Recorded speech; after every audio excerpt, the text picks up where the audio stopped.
Kita masuk ke saksi pihak terkait.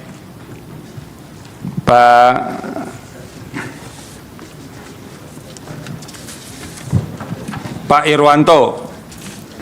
Siap Hakim yang mulia. Bapak pekerjaan apa, Pak? Anggota DPRD Kabupaten Banggai. Oh. Periode dari 2009 sampai dengan saat ini 2024. Dari 2009 ya, sampai sekarang. Kalau Bapak selamat saja sampai 2029, 20 tahun Bapak jadi anggota DPR. Amin. Partai apa, Pak? Partai Golongan Karya, Pak. Golongan Karya. Iya. Bapak termasuk salah satu partai yang mengusung incumbent. Pasangan incumbent. Oke. Apa yang mau Bapak sampaikan, Pak? Silakan. Iya. Izin Bapak Hakim yang mulia, ya. Seluruh hadirin yang saya hormati dalam sidang Mahkamah Konstitusi ini. Saya ingin menjelaskan berkaitan dengan pelaksanaan pelimpahan kewenangan yang merupakan domain yang masuk di dalam APBD tahun 2024. Izin yang mulia, kami ingin menyampaikan bahwa pelimpahan kewenangan itu sudah dibahas sejak tahun 2023 pada momentum musrembang yang dilaksanakan di setiap kecamatan mulai tanggal 23 Februari tahun 2023 melalui musrembang RKPD 2. Kemudian selanjutnya dibahas kembali dalam forum RKPD Kabupaten Banggai tanggal 16 Maret tahun 2023, di mana peserta musrembang RKPD Kabupaten Banggai itu dihadiri oleh seluruh pimpinan Dewan Perwakilan Rakyat dan anggota, yang pada saat itu forum musrembang RKPD ini ditandatangani mewakili pimpinan DPR, yaitu Ibu Batia Sisilia Hajar yang saat kemarin menjadi ketua tim sukses pasangan nomor urut 3. Kemudian berlanjut di RKPD, kita masuk kepada domain Dewan Perwakilan Rakyat, yaitu KUA PPAS tahun 2024 tanggal 6 Agustus tahun 2023. Di dalam KUA PPAS di situ terjadi diskursus, terjadi diskusi, terjadi musyawarah berkaitan dengan arah kebijakan pemerintah daerah yang kemudian dijelaskan oleh Bapak Sekap sebagai Ketua TAPD. Bahwa arah kebijakan pemerintah daerah itu menyangkut tentang yang pertama infrastruktur, yang kedua pengentasan kemiskinan termasuk menjerokan kemiskinan ekstrim, kemudian pendidikan, kesehatan, dan di dalamnya ada menyebut tentang inovasi. Salah satu inovasi adalah pelimpahan sebagian kewenangan Bupati kepada Bapak Camat. Oleh karenanya pada tanggal 6 Agustus KUA PPAS kami sepakati, di mana dalam penyepakatan itu seluruh anggota DPR, pimpinan Dewan, Bupati, Wakil Bupati, dan seluruh OPD itu hadir dalam melaksanakan penandatanganan. Beliau hadir juga ya? Hadir. Hadir. Kan Bapak ini sama-sama satu gedung ini. Sama-sama ini. Tapi sama-sama, walaupun berbeda posisinya tetap harus senyum, Pak. Senyum, ya senyum. Jangan saling bermarah kan, Pak. Ya. Ini kan sudah lain urusan ini. Selesai di sini nanti Bapak boleh minum kopi di sudut. Siap Hakim yang mulia. Ada kopi enak nih di sudut gedung Mahkamah Konstitusi. Silakan. Ya. Kemudian dalam KUA PPAS itu disepakati terkait dengan perencanaan belanja, pendapatan belanja dan pembiayaan. Semua hadir. Kemudian yang menandatangani KUA PPAS unsur pimpinan, yang pertama Bapak Suprapto N sebagai ketua, Ibu Batilia Sisilia Hajar sebagai wakil ketua, dan Bapak Samsul Bahrimang sebagai wakil ketua 2 dari Partai Golkar yang hari ini menjadi sebagai calon wakil bupati pasangan nomor urut 3. Ya. Kemudian setelah itu kami pada tanggal 12 Oktober tahun 2023 kembali dengan jadwal pengantar nota keuangan Bupati Banggai. Di situ disampaikan lagi dalam paripurna. Kemudian setelah pengantar nota keuangan Bupati Banggai APBD tahun 2024, ada yang namanya di dalam tatip kita, ada namanya pembicaraan tingkat pertama, yaitu pandangan praksi-praksi. Ada 7 praksi di Dewan Perwakilan Rakyat yang memberikan tanggapan. Kemudian salah satu, saya juga hari ini kaget ketika rekan saya yang terhormat ini Pak Saripudin Husain ini mengatakan tidak mengetahui kaitan dengan pelimpahan kewenangan. Padahal dalam pandangan praksi, dalam risalah rapat yang ada di Dewan Perwakilan Rakyat, izin pimpinan, silakan Pak Hakim, saya ingin bacakan. Kalau pimpinan itu di gedung DPR, Pak. Siap salah pimpinan. Majelis, ya majelis, gitu. ya. Saya bacakan Majelis Hakim yang mulia. Di sini ada pandangan praksi yang dibacakan langsung oleh rekan saya yang terhormat kalau di Dewan Perwakilan Rakyat, Pak Saripudin Husain. Di tanggal 12 Oktober tahun 2023. Di sini pandangan praksi Partai Kebangkitan Bangsa. Yang bacakan beliau? Beliau. Oke. Praksi, jangan dibacakan semua, Pak, yang poin-poinnya saja, Pak. Praksi kami atau praksi PKB memberikan apresiasi kepada Bupati Banggai terkait dengan pelaksanaan pelimpahan kewenangan kepada camat, karena pelimpahan kewenangan kepada camat dapat secepatnya mengakomodir program-program yang tidak terakomodir di Musrembang, di Teknokrat, dan di Pokir atau Reses, itu bisa dikaper oleh Pak Camat melalui usulan-usulan kepala desa. Berhenti di situ, Pak. Siap, Yang Mulia. Itu sudah cukup. Ya. Saya mau Bapak menjelaskan ketika terjadi perubahan anggaran. Baik. Di tahun 2024 bulan 2020. September ya, September itu. Ya, perubahan anggaran dilakukan sebelum terjadi pelantikan anggota DPRD yang baru terpilih hasil Pileg tahun 2024. Bapak dilantik tanggal berapa, Pak? Kami dilantik tanggal 28 Agustus. Oke. Kemudian pengesahan RAPBD perubahan tahun 2024 itu dilaksanakan pada tanggal 15 Agustus tahun 2024 sebelum dilakukan pelantikan anggota DPR yang baru hasil pemilihan 2019. 2 minggu lah sebelumnya ya. Sebelum, dan yang menandatangani masih tetap unsur pimpinan yang ada, yaitu Bapak Suprapto N, kemudian Ibu Batilia Sisilia Hajar, kemudian Pak Samsul Bahrimang, karena belum terjadi pelantikan. Nah, ketika didiskusikan di APBD perubahan itu, ada nggak soal angka atau besaran per kecamatan itu dipersoalkan? Izin Pak Yang Mulia, ya, Yang Mulia, karena kebiasaan. Ya nggak apa-apa, Pak. Bahwa nggak masalah kok. Silakan. Bahwa yang dimaksud dengan pelimpahan kewenangan itu sudah masuk di dalam dokumen induk APBD yang ditetapkan pada tanggal 27. Ya, pelimpahan kewenangannya ya, Pak. Iya. Oke, kami tidak mempersoalkan itu lagi. Ya. Tapi kemudian ada anggaran per kecamatan yang jumlahnya itu 5 miliar itu, Pak. Itu ada nggak yang mempersoalkan? Anda ada? Tidak ada, karena di dalam pandangan praksi semua menyetujui APBD 2024, termasuk di dalamnya adalah pelimpahan kewenangan yang dimana Pak Saripudin Husain ini sudah menyatakan memberikan apresiasi itu sebelum perubahan anggaran. Jadi kalau Pak Saripudin mengatakan bahwa saya tidak tahu, saya pikir saya juga kaget hari ini sesama teman yang ada di persidangan ini. Biar hakim yang menilai itu. Iya, siap. Ya. Nanti kalau Bapak tajam nanti bisa berbeda cara pandang Bapak nanti. Ya. Nah, saya takut Bapak berkelahi di sini susah kita mulai.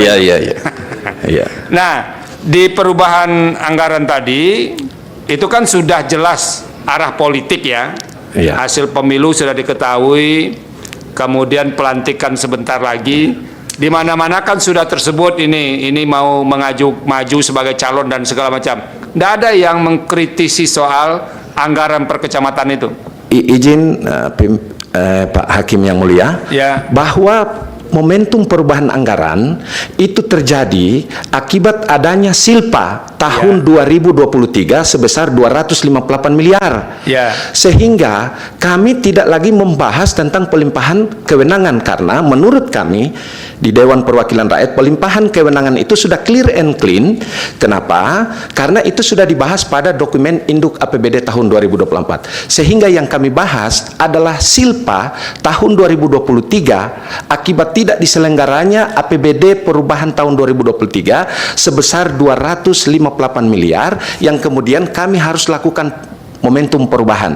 Untuk apa? Untuk infrastruktur, untuk pengentasan kemiskinan, kemudian untuk inflasi, karena kita kemarin nomor 2 inflasi. di Kabupaten Banggai 7,8%. Maka itu salah satu kebijakan Bapak Bupati Banggai, membayar gaji pegawai negeri, kemudian membayar hutang BPJS, sehingga total dan program-program baik teknokrat, musrembang maupun hasil reses. Oke, kita tinggalkan itu, Pak. Ya. Bapak kemarin di tim sukses jadi apa, Pak?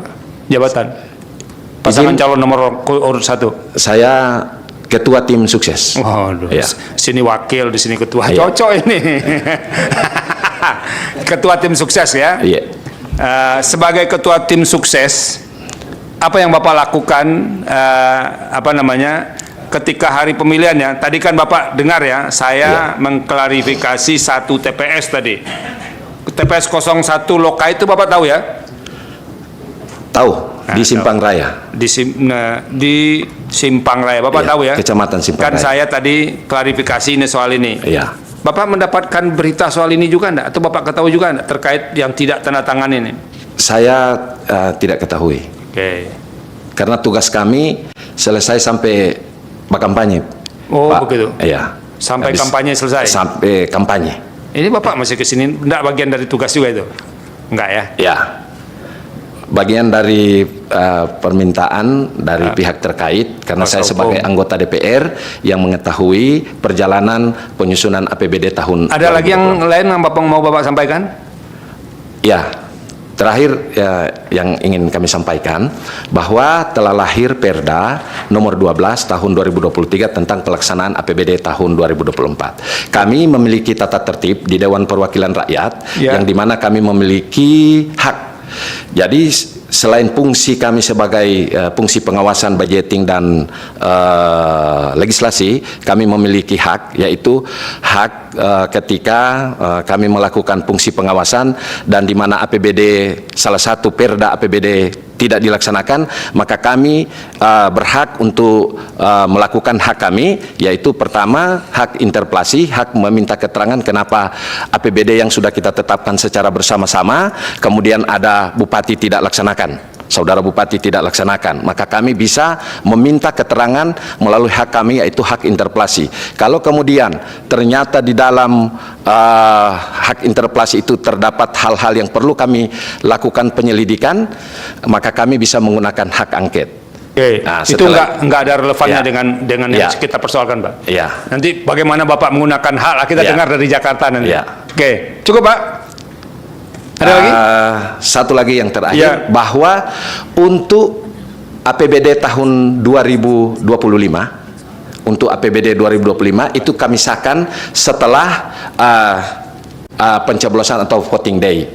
Bahwa kemudian di dalam pelaksanaan pemberian bantuan kepada masyarakat melalui para camat, itu sudah ada instruksi yang dikeluarkan melalui keputusan instruksi Menteri Dalam Negeri.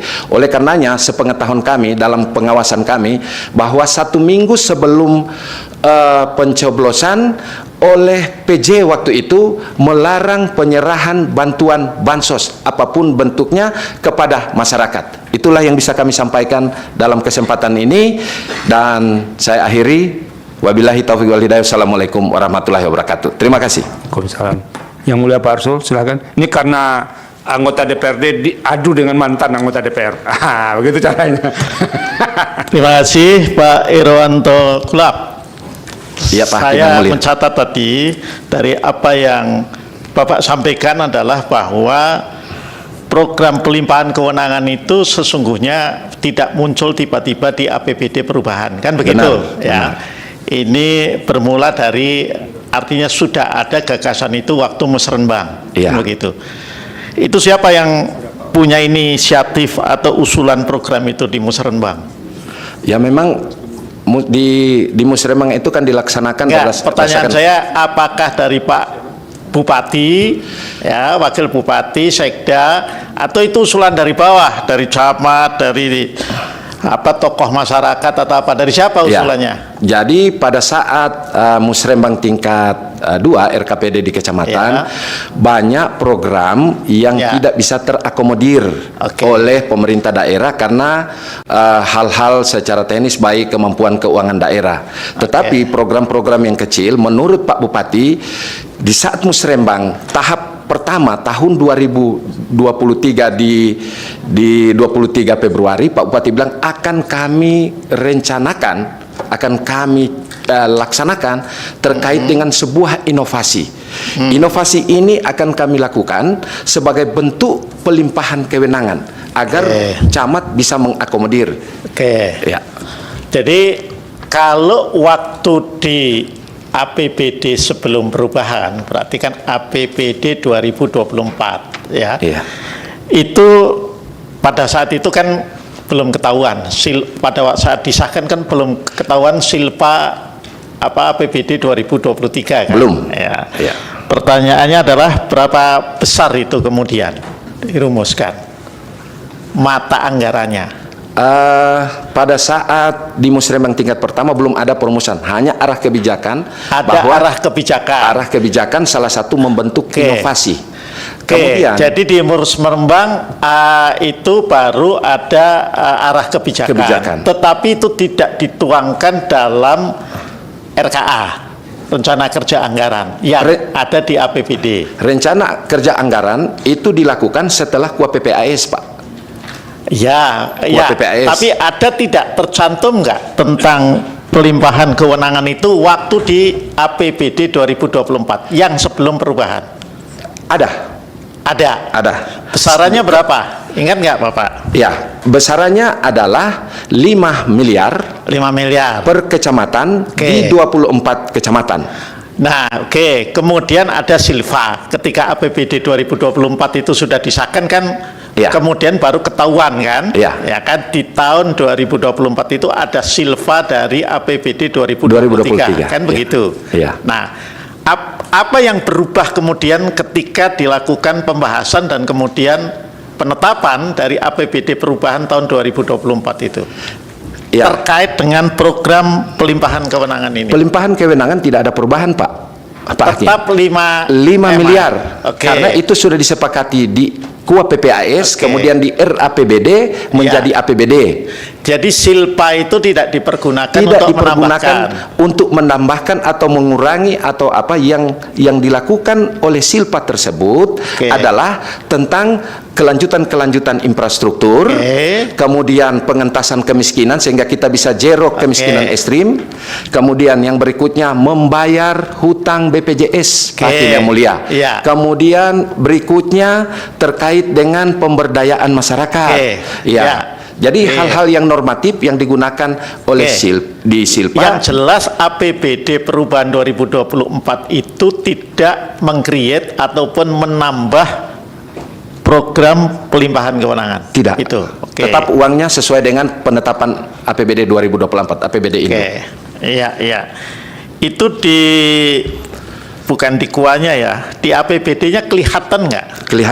Kelihatan tentang program pelimpahan, artinya angka besarnya kelihatan ya. Nanti kita cek soalnya APBD yang 2024-nya karena setelah APBD diketuk 6 bulan kemudian Bupati menyampaikan kepada DPR di selain APBD adalah Perkada Peraturan Kepala Daerah tentang penjabaran APBD tahun 2024 yang secara letterlek semua ada di dalam situ. Anggaran kita punya belanja anggaran sebesar 3,2 triliun.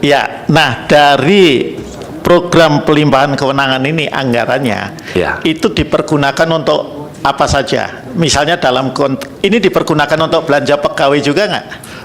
Tidak. Apa? Belanja barang dan belanja modal. Belanja barang dan belanja modal. Sesuai dengan Perbu. Barang dan modalnya. Bagaimana, Pak? Belanja barang dan belanja modalnya besaran mana?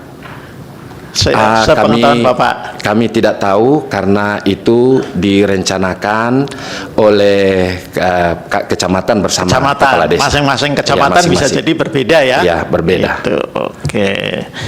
Baik, terima kasih Pak Irwanto Kulap ya. Terima kasih Pak. Saya kembalikan. Saya mau mundur sedikit ke pemohon. Di dalil pemohon itu kan banyak pemilih yang datang itu menggunakan ijazah ya, betul ya? menggunakan ijazah atau KK. Itu pemohon bagaimana cara mengetahui bahwa ada pemilih yang datang menggunakan ijazah itu? Sebelum saya konfirmasi ke sini.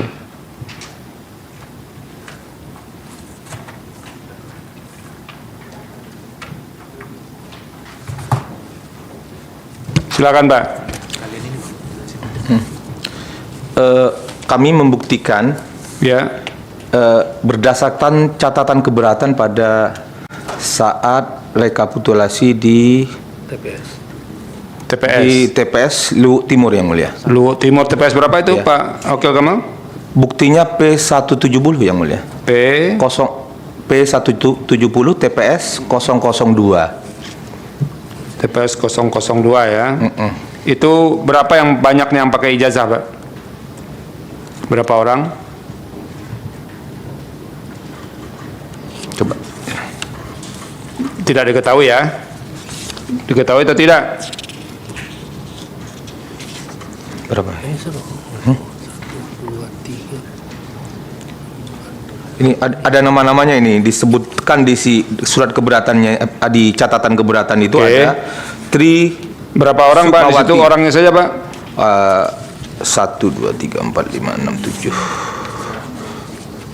Oh, yang ini, Pak ya? Ada 7 yang mulia.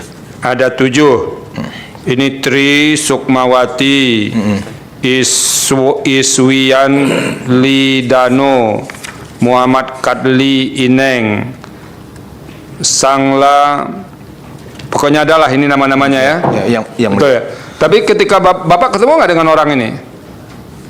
Kalau kami Nggak ketemu ya? Ya, mulia. Tapi orang ini datang memilih kan? Iya, Menggunakan hak pilih ya? yang mulia. KPU ini karena tadi mempersiapkan semuanya dari 7 orang yang ada di TPS 002 Luwu Timur yang tidak yang datangnya dengan menggunakan instrumen lain di luar KTP elektronik itu terdaftar nggak dalam DPT? Izin yang mulia, yang kami menjawab dulu bahwa itu bukan dari keberatan ini hanya dari Catatan kejadian khusus. Iya. Ya, jadi kejadian khusus dan itu terdaftar di DPT. Terdaftar di DPT ya. Siap yang mulia. Lalu dia karena belum punya identitas datang dengan identitas lain. Siap yang mulia. Seperti KK, Siap yang mulia. ijazah. Siap yang mulia. Nah, nih itu Pak ya. Nanti kita yang menilainya. Yang penting dulu ini terdaftar dalam DPT atau tidak. Ya. Kita mau selesaikan ini semua dulu, Pak. Baru nanti kita akan datang ke Bawaslu. Ya. Nah, Pak Aba, Kami berkaitan dengan ya. C daftar hadir ini juga membuat catatan keberatan juga di tingkat KPU Ya. P200 yang mulia. Oke, P200 bentar. ya, Di KPU kabupaten ya? Iya, kabupaten. Poin 4 itu terdapat hampir di semua TPS daftar hadir menggunakan sistem checklist. Jadi hanya di checklist tanpa adanya tanda tangan pemilih. Kita dilihat dulu, Pak, sebentar.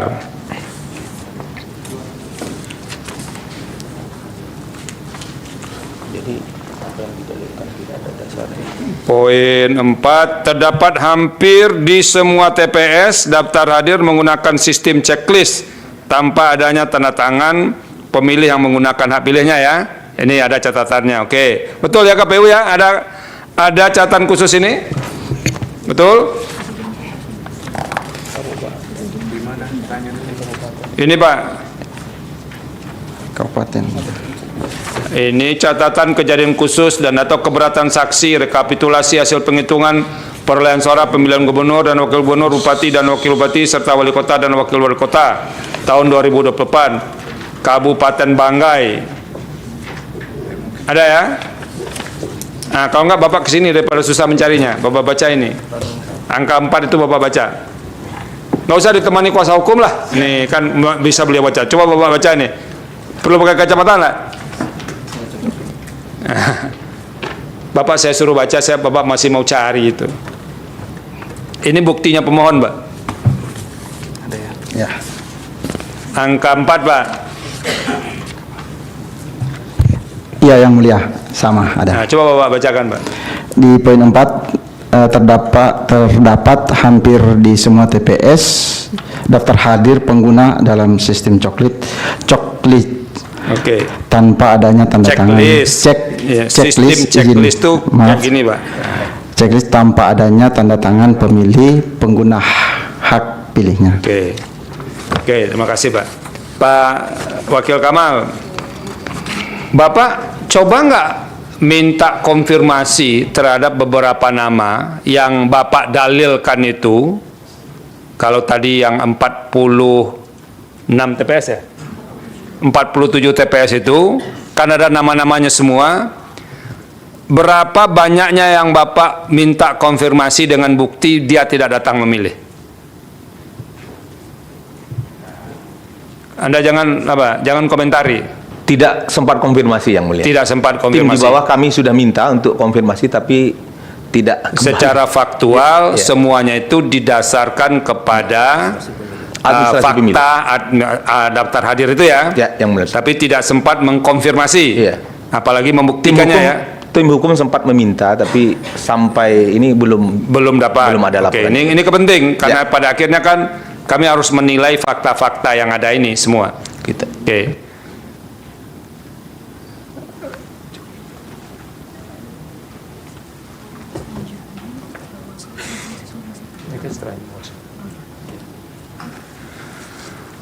Pak Wakil Kamal, sebelum kami pindah ke Bawaslu, Bapak kalau mau melakukan pendalaman 1-2 kepada saksi Bapak dipersilakan.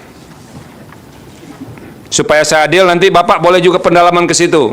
Bapak juga boleh pendalaman ke sini, tapi tidak boleh silang, Pak. Cukup kami yang melakukan silang. Model-modelnya beda-beda nih Pak Wakil Kamal. Yang penting adil untuk semua orang. Ya, yang penting Silakan. kepada saksi kami ya, yang Ya, silakan. nanti dilanjutkan oleh rekan kami. Tapi kepada orang yang berbeda ya. Nanti beliau Iya. lain lagi orang. Ya, Silakan. kepada Pak Haji Safruddin Hussein berkaitan dengan pelimpahan wewenang kepada camat yang kemudian ada anggaran 5 miliar itu, apakah sebelumnya sudah ada? Tahun-tahun sebelumnya sudah ada pelimpahan kewenangan dari bupati kepada camat. Kalau ada, apa perbedaan mendasar antara pelimpahan kewenangan yang sebelumnya Itu pertanyaan untuk ahli, Pak. Apa sekarang yang Pak tanya tuh apa bedanya pelimpahan yang sekarang dengan yang tahun Iya. sebelumnya? Iya. Oke. Dengan refleksi di APBD itu, Pak. Ya, makasih. Pelimpahan sebelumnya itu normatif pada proses biaya perizinan dan seterusnya. Yang sekarang bedanya diletakkan 5 miliar itu besar. Asumsi kami itu juga presiden ternyata di lapang itu belanja bantuan sosial. Itu bedanya yang luar biasa, yang khayal baru. Jadi ada dua masalah yang saya tanggapi. Ini adalah momentum pelaksanaan anggaran itu yang di perubahan walaupun bisa ditetapkan dengan jenis rincian belanja. Saya tidak mengatakan salah semua yang tadi, semua benar. Regulasi benar, metode benar, pelimpahan benar, sistem benar semua. Tadi saya katakan, saya tidak, itu benar semua. Di perjalanan yang masalah.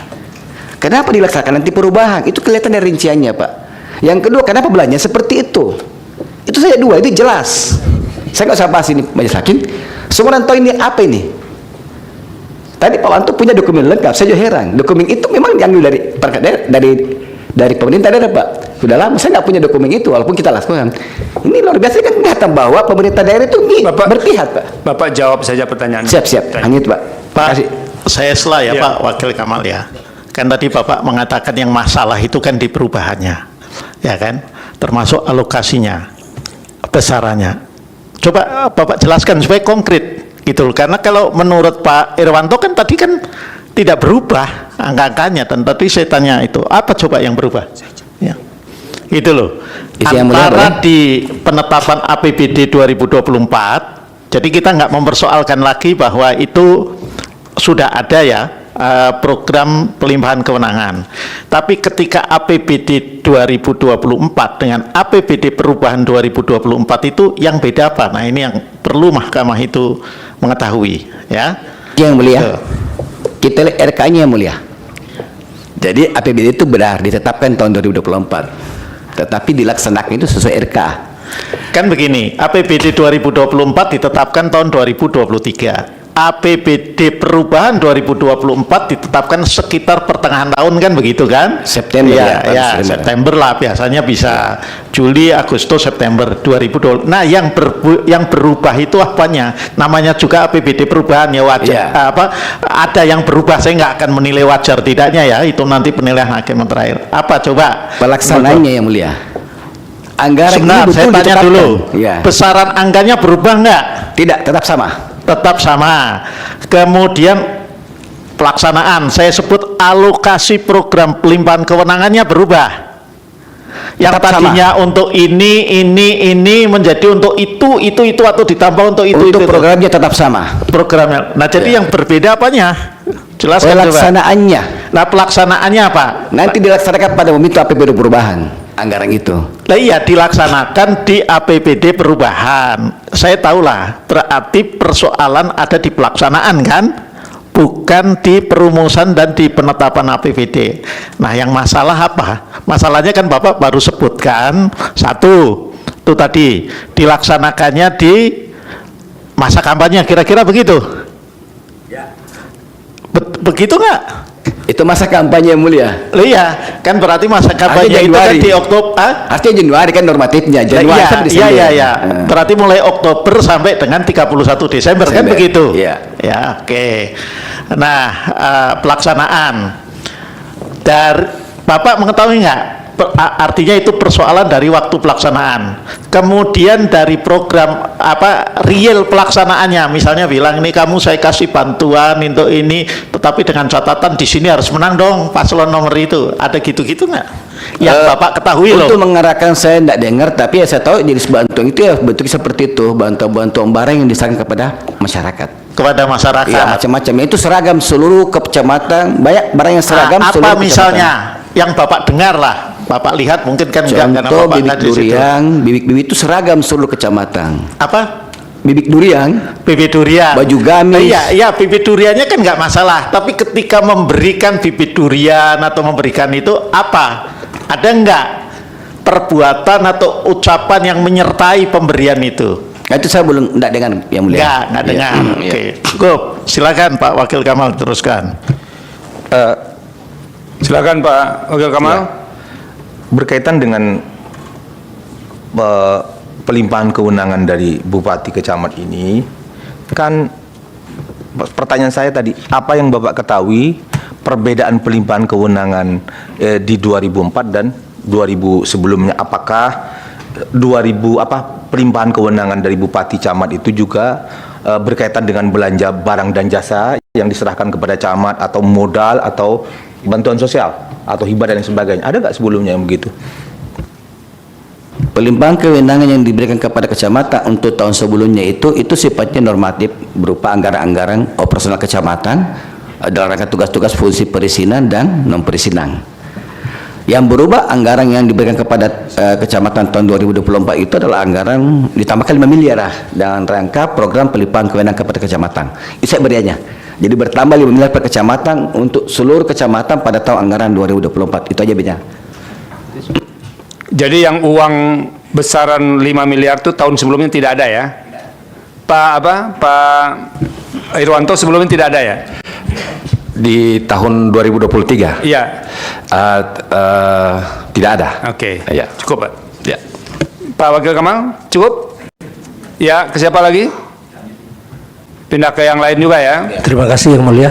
Saya hanya menanyakan pada Saudara Iksan selaku saksi kita yang dihadirkan pada hari ini.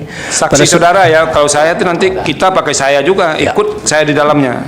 Ya, silakan. Saudara Iksan, berkaitan dengan tanggung jawab saudara yang tugas dalam kegiatan untuk pada tim kampanye itu, saudara mengkoordinir secara menyeluruh laporan yang dimasukkan ke Bawaslu. Berkaitan dengan laporan-laporan yang ada beberapa hal yang menarik menurut kita untuk bisa disampaikan agar supaya majelis yang mulia bisa mengetahui apa saja yang kemudian menjadi laporan yang kita stressing di sini. Pertama, laporan yang di Kecamatan Toili dan pelaporan yang berkaitan dengan pelimpahan kewenangan. Coba dijelaskan oleh saudara saksi.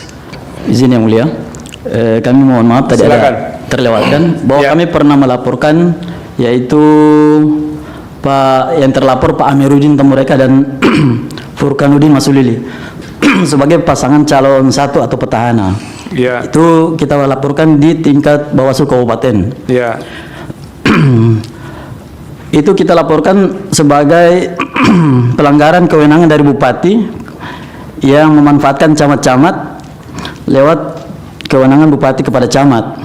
Atas laporan itu, Bawaslu Kabupaten Banggai menyatakan bahwa status laporannya tidak terbukti pelanggaran administrasi pemilihan dan tidak terbukti sebagai tindak pidana pemilihan yang diatur dalam pasal 71 ayat 3 Undang-Undang Nomor 10 Tahun 2016. Ya. Dan selain itu kami mengadakan atau upaya hukum di tingkat provinsi, Bawaslu tingkat provinsi. Ya. Kami melaporkan juga itu, tapi dengan dugaan melanggar ketentuan pasal 73 ayat 1 dan ayat 2 Oke. sebagai pelimpahan kewenangan yang diberikan kepada camat. Tim hukum menilai ini dengan melanggar ketentuan pasal 7 dan ayat 73 ayat 1 dan 2, pelanggaran secara administrasi pemilu yang terjadi secara struktur dan sistematis serta masif. Atas laporan tersebut, Bawaslu Provinsi Sulawesi Tengah telah memutuskan laporan melalui putusan pendahuluan pada tanggal 13 November 2024 pada nomor 22 mengenai syarat material yang menyatakan, mohon izin yang mulia kami bacakan, Ya, silakan. bahwa perbuatan terlapor yang melakukan tindakan tidak sesuai dengan ketentuan pasal 30 Peraturan Bupati Banggai nomor 49 tahun 2023 tentang pelimpahan sebagian kewenangan bupati kepada camat, diatur bahwa pelaksanaan pelimpahan kewenangan direncanakan pada tahun 2024 untuk dilaksanakan pada tahun 2025, namun diduga dilaksanakan pada sekitar bulan September 2024 hingga diminta untuk dihabiskan sampai bulan November 2024. Dapat diduga terdapat penyalahgunaan kewenangan dalam hal berkaitan dengan pemilihan bupati dan wakil bupati yang merupakan kategori pasal 71 ayat 3 Undang-Undang Nomor 10 Tahun 2010 tentang pemilihan gubernur atau wakil gubernur, bupati atau wakil bupati dan wali kota atau wali kota dilarang menggunakan kewenangan program dan kegiatan yang menguntungkan atau merugikan salah satu paslon baik di daerah sendiri maupun di daerah lain dalam waktu 6 bulan sebelum tanggal penetapan pasangan calon sampai dengan penetapan pasangan calon terpilih. Namun demikian, Bawaslu memutuskan laporannya tidak dapat dilanjuti. Jadi ada kontroversi antara putusan Bawaslu Kabupaten dan Bawaslu Nanti Provinsi. biar kami yang menilai itu, Pak. Apalagi Silakan. yang mau Bapak sampaikan? Cukup yang mulia. Cukup. Ya, baik yang mulia, terima kasih. Kita berupaya untuk menyampaikan agar supaya majelis mengetahui bahwa ada terjadi kontroversi Oke, putusan nanti yang kita yang kemudian nilai ya. ditimbulkan akibat hal tersebut. Ada pelanggaran Nanti pasal 71. sebentar lagi Pak ada giliran mereka akan Ya, kami tanya. baik, terima kasih yang mulia. Yang kedua, pertanyaannya adalah jauh sebelumnya pada bulan Oktober ini berkaitan dengan jomplangnya hasil pemilihan yang ada di Kecamatan Toili 12.000 berbanding 6.000. Nah, Ini laporan tahun yang berapa, sebelumnya Pak? Ini, kita Pak, lapor ya, kalau Bapak menyebutkan tanggal, sebutkan bulannya, Ya. sebutkan tahunnya, Pak. Ya. Nah, ini penting ini, terima Pak. kasih yang Ya. mulia. Bukti yang kita sertakan adalah P31. P31 itu berkaitan dengan laporan kami terkait soal netralitas aparat desa yang dikoordinir langsung oleh camat Kecamatan Kecamatan Toili. Yang laporan tersebut tidak ditindaklanjuti oleh atau tidak diregistrasi oleh Bawaslu Kecamatan atau Panwas Kecamatan berkaitan dengan kegiatan yang dikoordinir langsung oleh Camat Toili bersama aparat desa berkaitan dengan konsolidasi pemenangan yang ada di wilayah Kecamatan Toili. Nah, laporan itu kita laporkan pada tanggal 23 Oktober. Coba Saudara Ihsan Saudara saksi bisa menyampaikan berkaitan dengan apa saja yang kemudian menjadi hasil dari putusan Panwas Kecamatan berkaitan dengan laporan nomor 1 yang kita sudah lakukan. Izin yang mulia. Silakan. Kami melaporkan camat Toili itu atau yang bernama Bapak Rustam Haji Patisiri yang telah mengkonsolidasikan pemenangan paslon 1 terhadap para kades-kades. Kades-kadesnya itu ada 7 yang dikumpulkan untuk bertujuan memenangkan paslon 1 yang mulia. Berapa yang dikumpulkan kadesnya? 7 kades. 7 kades yang mulia. Kurang lebih 7 atau 9. Biar aja Pak. Berapa Pak? 7 ya? 7 yang mulia. Oke. Desa berapa di Toili ini? Jumlah desanya? Jumlahnya saya kami kurang ketahui yang mulia. Ada yang tahu jumlah desa Toili Pak KPU? Izin yang mulia, keseluruhan itu 25 desa dan kelurahan Di Toili ya? di Kecamatan Toili. Oke. Di Kecamatan Toili kalau Bapak bisa ingatkan saya komposisi suara lagi Pak. 01 Siap, yang mulia, izin untuk perolehan di paslon nomor urut 1 itu 12353. Oke ya, oke. Paslon nomor urut 2 1834. Oke, ini 6 ya tadi ya. 6 berapa? 6833 untuk 03. Oke. Terus Pak. Makasih. Cukup yang mulia. Cukup. Ada lagi? Terima kasih. Ya, apa yang menjadi tindak lanjut dari Panwas Kecamatan berkaitan dengan laporan yang sudah kita masukkan? Apa tindak lanjutnya, Pak? Tindak lanjutnya itu tidak ditindaklanjuti. Tindak lanjutnya tidak ditindaklanjuti. Oke. Yang untuk pidananya, tapi untuk rekomendasi itu ada penyampaian bahwa terdapat pelanggaran netralitas aparat desa, kemudian dilanjutkan ke Kementerian Desa. Itu hasil dari laporan kita. Itu dari laporan kami, Pak. Ya, laporan kami. Iya. Terima kasih yang mulia. Iya begitu ya, Pak ya? Ke PJ Bupati Iya. dan Kementerian Desa. Oke, jadi dilaporkan ke PJ Bupati dan ke Kementerian Desa. Kementerian Desa. Ada lagi, Pak? Cukup? Cukup yang mulia. Cukup, terima kasih. Termohon mau pendalaman ke saksinya? Siap yang mulia. Silakan. Jangan lama-lama Pak, nanti nggak bisa kita nanya Bawaslu, padahal Bawaslu penting nih. Baik yang mulia, ini hanya menambahkan saja karena Iya. tadi terkait tanda tangan sudah banyak dijelaskan. Iya. Namun menurut kami ada satu nih yang penting karena ada dalil pemohon Iya. yang mendalilkan ada pemilih yang menggunakan hak pilih lebih dari satu kali. Itu yang belum kami jelaskan yang Iya, mulia. silakan. Jadi langsung ke pertanyaan saja, ini di Kecamatan Moilong, TPS 1 Desa Toili sesuai dalil pemohon. Iya. Saksi mohon dijelaskan ya. Di situ ada pemilih atas nama Usmar Kabitu dan Irawati Arpan yang didalilkan menggunakan hak pilih di TPS 1 dan TPS 4 sebagai pemilih tambahan. Itu yang pertama, mohon dijelaskan nanti saksi. Yang kedua adalah ada pemilih atas nama Jamilah DPT nomor 117 di TPS 1 yang memilih 2 kali menggunakan KTP. Mohon saksi juga bisa jelaskan. Silakan saksi. Silakan. Baik, izin yang mulia. Ya, Terkait dalil pemilih atas nama Usmar Kabitu dan Irawati Arpan itu tidak benar menggunakan hak pilihnya lebih dari 1 kali. oke. Kemudian pemilih yang bersangkutan hanya memilih 1 kali di TPS 4. TPS 4. Siap yang mulia. Kemudian atas nama Ada buktinya? Ada buktinya. Ada di apa itu juga ya pernyataannya? Iya, dilampirkan juga. Oke, lanjut. Kemudian yang atas nama Jamilah Ya. itu adalah 2 orang yang berbeda. Oke. Yang satu atas nama Jamilah terdaftar dalam DPT TPS 1 Desa Toili nomor urut 117. Oke. Kemudian yang atas Jamilah pakai H itu merupakan pemilih tambahan Oke. di TPS 1 Desa Toili. Jadi 2 orang yang berbeda.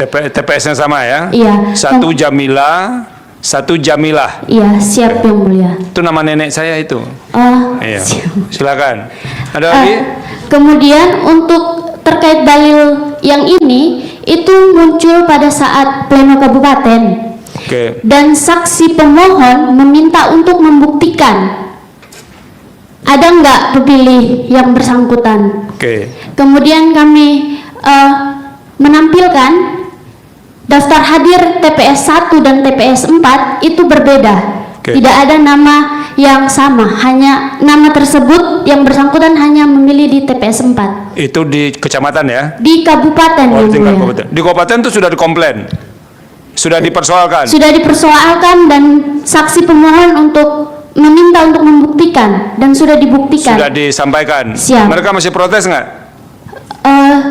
Tidak, karena kami juga menyandingkan data hasil pengawasan dari Panwascam. Oke. Dan itu sama datanya. Siapa yang hadir? Ada enggak yang di sini yang hadir di situ? Masih ingat nggak, Bu? Tidak ada, Yang Oh, Mulia. tidak. Oke. Apa lagi? Silakan.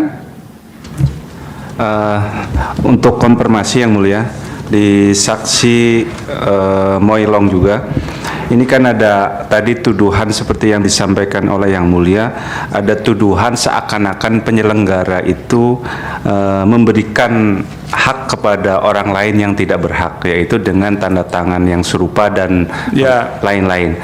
Apakah kemudian proses waktu pelaksanaan penghitungan pemungutan itu semua menggunakan C pemberitahuan untuk khusus yang di Moilong. Yang kemudian yang kedua, Moilong siapa? Masih ya? Masih, Yang Mulia. Ya. Silakan. kemudian yang kedua terkait setelah dilakukan cek pemberitahuan, cek pemberitahuan kan ada cek lagi cek DPT online yang menggunakan kakak tersebut. Coba saksi jelaskan mengenai hal tersebut. Terima kasih. Silakan. Izin yang mulia, untuk pemilih yang bersangkutan memilih sesuai DPT yang terdaftar. Oke. Dan sudah dicek juga di DPT online. Oke. Cukup? Dan tidak ada juga pemilih yang menggunakan hak pilihnya lebih dari satu kali. Oke. Cukup Yang Mulia. Cukup Cukup, ya? Yang Mulia. Terima kasih. Pihak terkait mau mendalami saksinya? Sedikit saja Yang Mulia. Iya. Senang saya mendengar kalau sedikit itu. Ada 4 pertanyaan saja Yang Mulia. Itu tidak sedikit itu. Ini harus kita singkat-singkat, Yang definisikan Mulia. apa itu makna sedikit itu. Silakan. Siap. Nah, untuk saksi kami yang pertama tadi mengenai APBD perubahan sudah disampaikan juga Yang Mulia Arsul Sani. Pertanyaan singkat saya, apakah pada saat pembahasan perubahan APBD itu ada pembahasan mengenai pelimpahan kewenangan khususnya mengenai pelaksanaan seperti yang disebutkan tadi saksi Safrudin itu? Ada enggak itu di pembahasan perubahan APBD itu? Di pembahasan perubahan APBD tidak ada lagi yang menyinggung tentang pembahasan yang sudah program kegiatan yang sudah ditetapkan di dokumen induk APBD tahun 2020. Tidak ada sama sekali ya. Kemudian pertanyaan yang kedua, nah ini berkaitan dengan dalil pemohon juga, bahwa ada realisasi harusnya 2025 itu kemudian ditarik ke 2024. Pertanyaan saya, apakah Perda nomor 9 tahun 2024 ini disahkan bulan berapa dan tahun berapa, saudara saksi? Untuk Perda nomor 9 tahun 2024 untuk APBD 2025 itu disahkan di tanggal 29 November 2024 setelah voting day terjadi 3 hari kalau tidak salah Setelah voting day ya, tanggal artinya 27. untuk 2025 itu belum terrealisasi ya? Belum. Pertanyaan yang ketiga, nah apakah saudara pernah mendengarkan sebagai anggota Dewan ya, bahwa untuk pelimpahan wewenang ini Bupati Banggai mendapatkan penghargaan dari Kemendagri tentang indeks inovasi daerah? Pernah dengar nggak mendapatkan penghargaan itu? Pada setiap momentum penyampaian nota pengantar keuangan, di situ dalam sambutan Bupati akan menyampaikan terkait dengan keberhasilannya, termasuk di dalamnya ada indeks yang seperti Pak PH sampaikan tadi. Baik, terakhir yang mulia, sama yang ditegaskan tadi Bawaslu, penegasan saja. Apakah benar Bupati Banggai dan Wakil Bupati Banggai ini cuti per tanggal 25 September 2024 sampai dengan 23 November 2024 sehingga masa jabatan tersebut yang menjabat Bupati adalah PJ? Benar. Demikian yang mulia. Terima kasih. Terima kasih. Yang mulia Pak Ridwan? Cukup. Oke. Bawaslu lagi nih. Kami mau dalami tadi ada 20-an laporan ya dan temuan. Jadi 20-an laporan, ada 2 temuan. Yang 2 temuan Bawaslu tadi apa saja, Pak? Temuan ini kan didapatkan sendiri oleh Bawaslu ini. Tunggu. Izin yang mulia. Silakan. Saya buka datanya.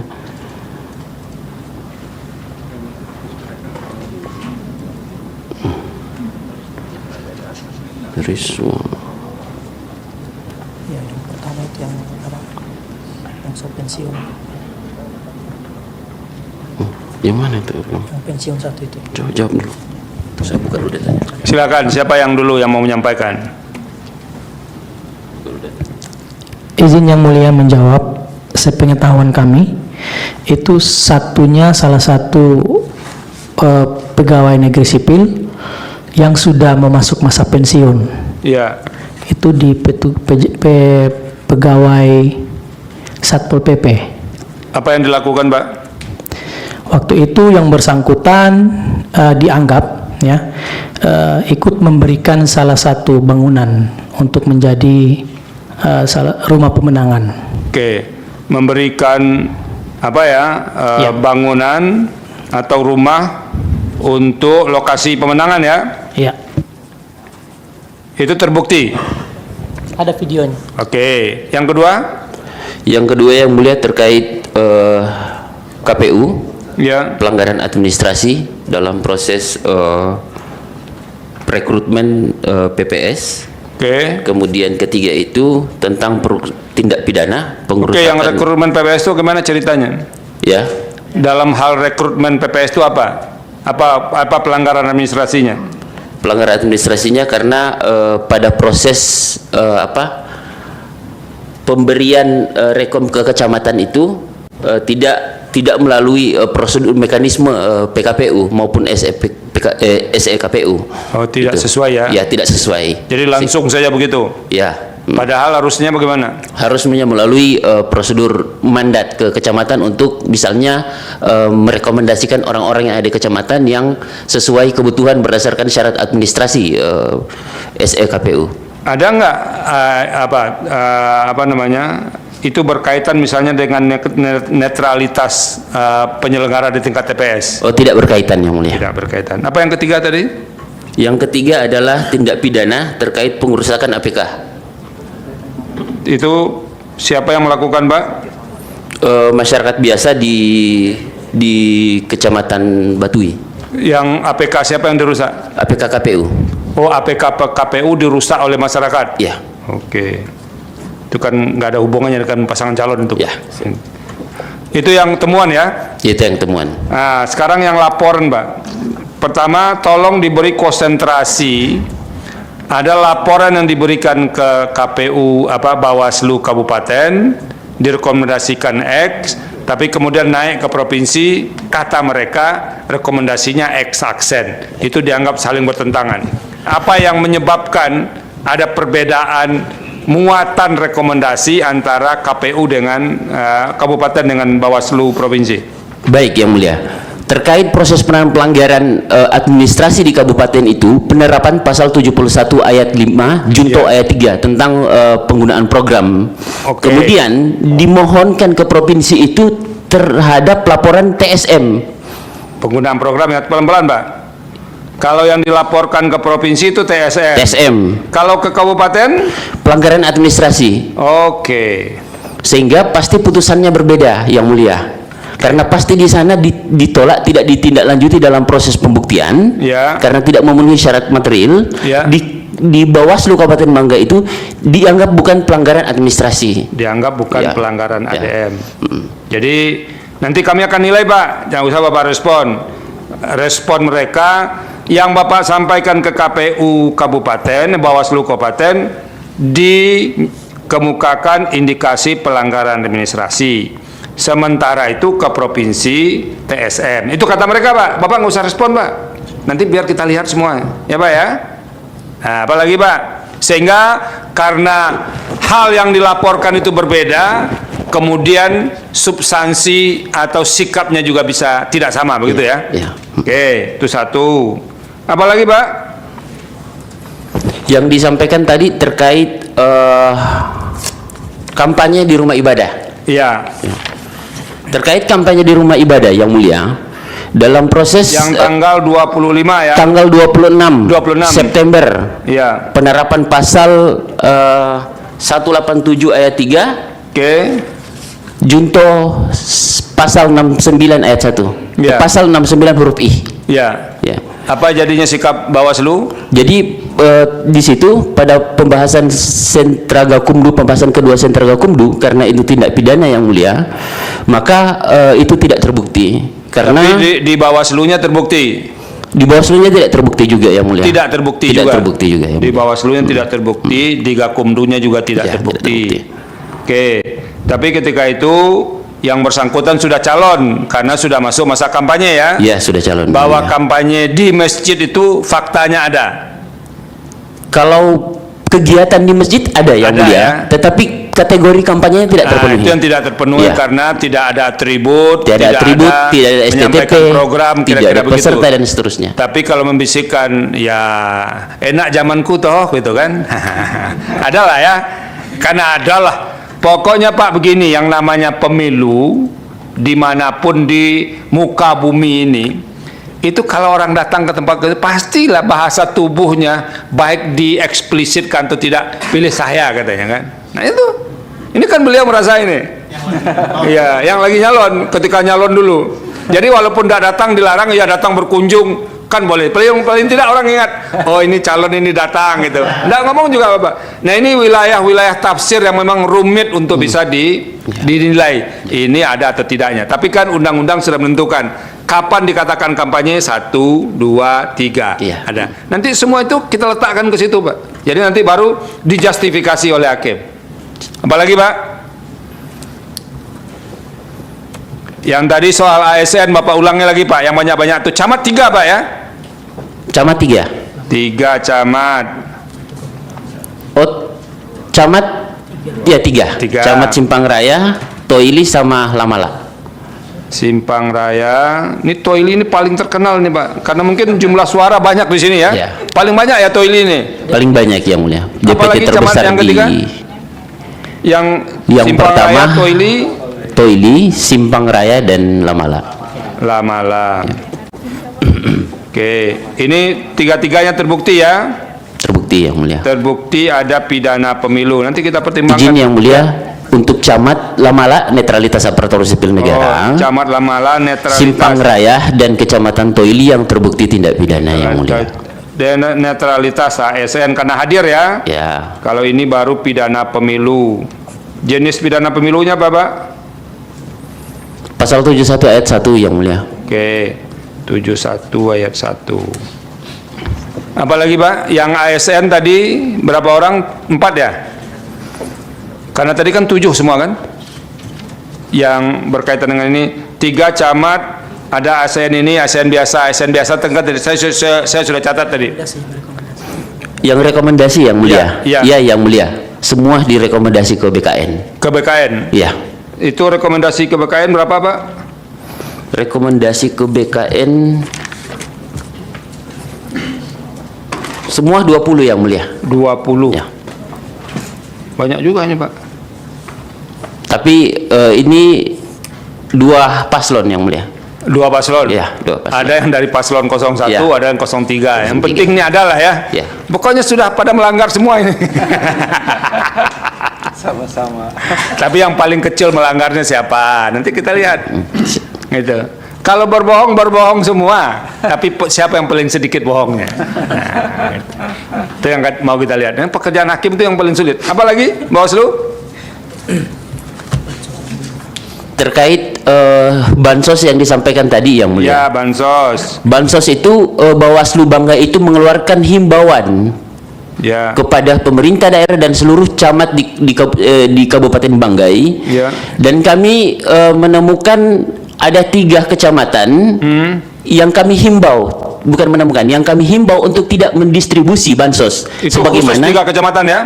Didistribusi ke masyarakat. Itu kecamatan apa saja, Pak? Kecamatan Moilong sama Luhuk Utara. Moilong, Luhuk Utara, apa satu lagi? Katanya 3 tadi. Luhuk Selatan. Luhuk Selatan. Ini Bapak beri perhatian khusus ya, dilarang untuk mendistribusikan. Ya, sebagaimana surat edaran Mendagri yang mulia. Oke, jadi ini mengikuti surat edaran Mendagri. Bahkan sudah diikuti pula oleh PJ Bupati tadi. Untuk tidak, berapa hari tadi Bapak sampaikan, Pak Kolap?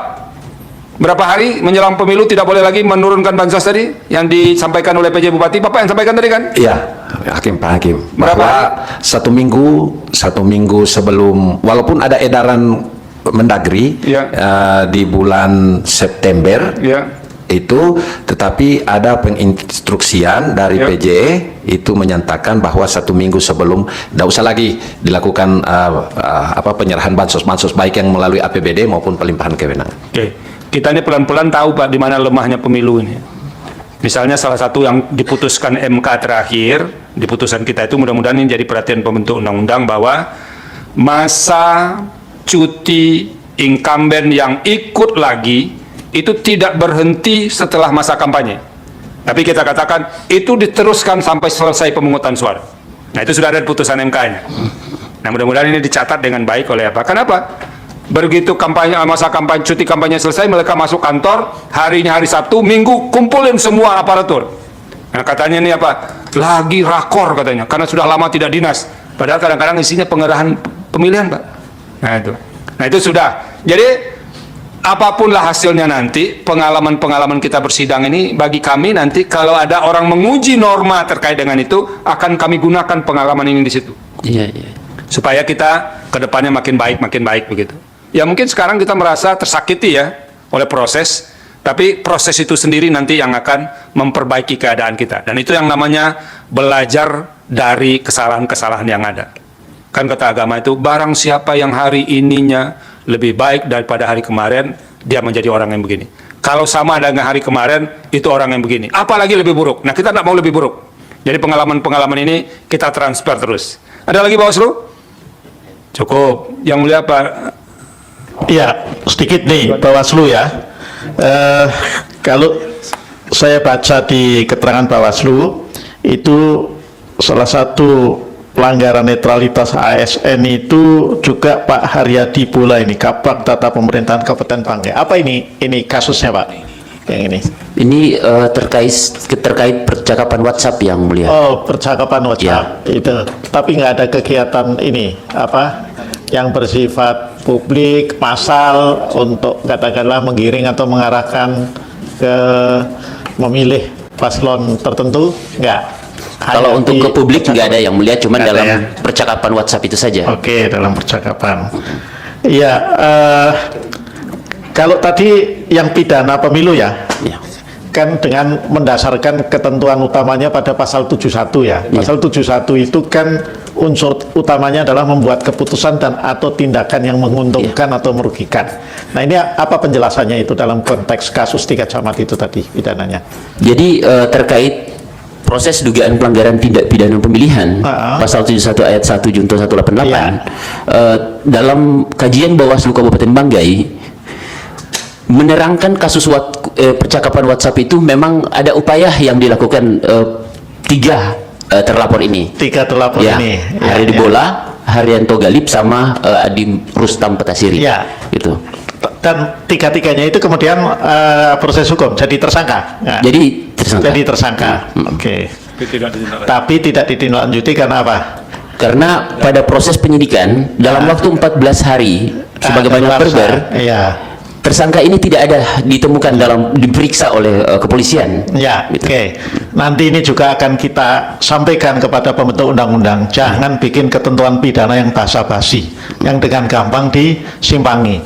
Hapus sekalian atau diperketat sekalian. Ya, tidak hanya terkait dengan tindak pidana umum. Ini harus jadi tindak pidana umum biasa aja mestinya. Ya, itu yang daluarsanya harus tunduk pada daluarsa tindak pidana sebagaimana yang ada di KUHP. Gitu dong harusnya. Ya, oke, makasih Bawaslu. Terima kasih. Jadi terima kasih semua. Kami merasa pemeriksaan ini cukup, dan sekarang setelah ini akan menjadi wilayah hakim lagi yang bekerja ekstra ketat membaca semua bukti yang diajukan ke kami. Nah, sebelum sidang ini diakhiri, kami sahkan dulu bukti ya, tambahan bukti yang diajukan. Pemohon ini sebelum bukti KTA atas nama Albertus Luthers. Nah, itu sudah daluarsa. Segera disampaikan. Kalau tidak ada nanti perbaikannya kita coret saja, Pak. Di permohonan, di putusan nanti. Pemohon menambahkan bukti P10, P11, P13, P14, P15, P16, P19, P20, P176, P179, P181 sampai dengan P201. Betul? Nah, ini ada catatan. Bukti yang masih kurang jelas P12, P17, P18, P21, P22, P23, P180. Kurang jelas. Tolong disampaikan yang jelas nanti, berkomunikasi dengan kepaniteraan. Disahkan ya. Tapi jangan ditukar, nanti dikasih yang lain, nanti beda dengan yang kita sahkan. Oke ya? Disahkan. Dan mohon KTA atas nama Arasad Sawakil. Ini expired 31 Januari 2025, betul? Sudah ada yang baru belum? Belum ada yang mulia, nanti surat permohonan perpanjangan? Belum juga? sedang di luar kota yang mulia. Nah, itu makanya ini kan kewajiban bayar ke induk organisasi ini dihindari terus ini. Siap yang mulia. Oke, nanti kalau tidak nanti nanti bisa tidak dimunculkan namanya di putusan. Baik. Bukti tambahan dari termohon itu T7.A, T7.B, T21.A, T74.A, T84.A, T116.A, T124.A, T135.B, T280.A, T291.A, T404.A, T405.A, T405.B, T437.A, T442.A, T464.A, T468.A, T489.A, T489 saja. T27.A, T28.A, T92.A, T112.A, T135.A, T142.A, T151.A, T152.A, T153.A, T154.A, T180.A, T181.A, T226.A, T247.A, T248.A, T250.A, T280.B, T305.A, T376. Betul? Betul yang mulia. Betul, disahkan. Bacanya saja sudah capek, apalagi bikinnya. Kemudian pihak terkait bukti tambahan PT 167 sampai dengan PT 179. Pihak terkait. Benar yang mulia, tapi tadi panitera memintakan untuk soft. Ya. DAB PT 178 sampai dengan PT 179. Benar yang sudah mulia. diserahkan? Nah, sekarang tolong diserahkan, diambil. Tolong diambil petugas. Terima kasih, disahkan ya. Terakhir, nah ini pengumuman penundaan sidang. Jadi sidang untuk perkara 171 ditunda sampai nanti pengucapan putusan. Jadi kami menunda sidang ini karena setelah ini akan dilakukan rapat pleno hakim rapat permusyawaratan hakim yang akan dihadiri oleh 9 hakim konstitusi untuk memutus perkara ini. Mau dikabulkan, mau ditolak, tahu mau bagaimananya, tergantung RPH itu. Tapi tugas kami yang bertiga ini akan menyampaikan ke mereka, di mereka pun sudah ada tim yang bekerja untuk masing-masing hakim. Nah, oleh karena itu, sesuai dengan jadwal, insya Allah, selanjutnya Mahkamah akan menjadwalkan sidang pengucapan putusan pada hari Senin, 24 Februari 2025. Para pihak silakan menunggu, apa dapat giliran pagi, siang, atau malam, nanti lihat nasib sendiri-sendirilah nanti, kapan jadwalnya. Dan tidak ada lagi penambahan bukti, tidak ada lagi inzage. Jadi mohon semua pihak menjaga situasi lebih kondusif, tidak berupaya melakukan hal-hal atau manuver apapun yang tidak berkait dengan masalah hukum. Jangan percaya dengan omongan kami punya akses ke Mahkamah Konstitusi, kami bisa kontak hakim ini, bisa kontak PP ini, panitera ini, jangan dipercaya itu. Itu lebih model spekulan yang banyak. Kecuali ada bukti yang bisa menunjukkan itu real adanya. Tolong juga sampaikan ke kami. Nah, jangan kita yang mengarang-arang. Kita semua yang dalam ruangan ini berkepentingan menjaga institusi hukum ini. Ada hakim di dalamnya, ada para advokat. Begitu melakukan sesuatu yang bisa meruntuhkan kewibawaan institusi, kita semua akan terdampak. Ya sudahlah, pekerja hukum lurus-lurus ini sudah dilakukan semua, serahkan kepada kami untuk memutusnya. Nanti apapun hasilnya tolong diterima dengan ikhlas. Kalau misalnya belum giliran sekarang, 5 tahun lagi masih ada kok. Nah itu, jadi orang politik itu kan hidupnya berkali-kali.